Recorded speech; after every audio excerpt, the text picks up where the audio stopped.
Hello, welcome to my channel. Today we're looking at an unidentified male, and it does say here in 1999, medical examiners have determined old bones found last month in a cave on Webb Hill were those of a 13 to 15-year-old boy.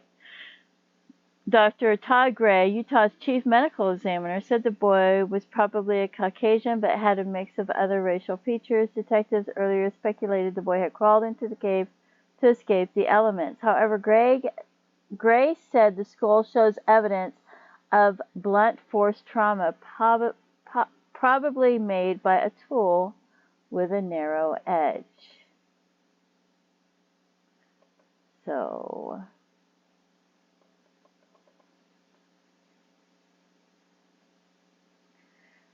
anyway, that was one of their, you can read that. And then we have this. And there talks about it. DNA sleuths hope to ID long dead boy that they found in the cave. The hikers found in the cave. It says at 15, and somewhere else it says 16.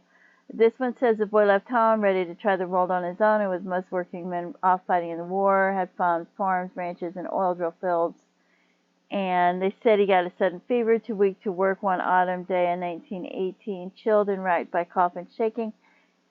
He donned his clothes, blankets, and a patchwork quilt to lie down, hoping to sweat it out in his makeshift home, a small red rock cave overlooking St. George. He never left. On the 80 years, the dry air, insects, and rodents conspired to reduce the boy to a scattered skeleton. A pair of number 316 Marshall Field's boots and rags found by 3 teenage boys hiking in the area December 7, 1998. So you can pause this and read it.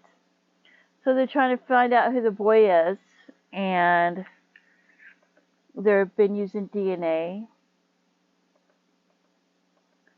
And they said even if they don't find it today, they might find out later. Because, things change and then they get more DNA and things like that. Because,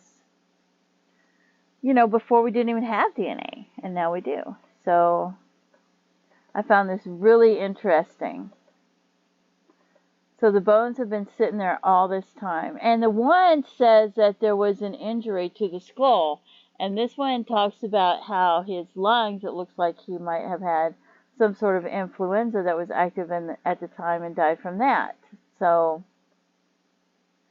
and I didn't want to leave out the possibility of the skull injury. Plus, there was an injury on the Doe Network, partially healed left hand fracture. So, somehow he fractured his left hand. And that, to me, goes along with the, where is it? Blunt force trauma. But then this talks about how he may have been sick and went to keep from spreading it and went there and just, or maybe he was working and just went there and he was sick to get better and passed away there. So they've been trying to find out who this young man is. And then they've got pictures of him, so they're hoping,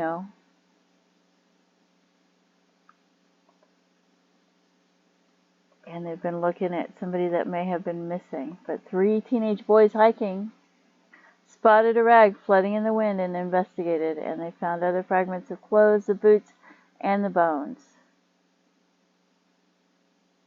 So that's pretty interesting, and here it is on the Doe Network, if you want to see the images they came up with. Died between 1914 and 1925, they're saying 1918.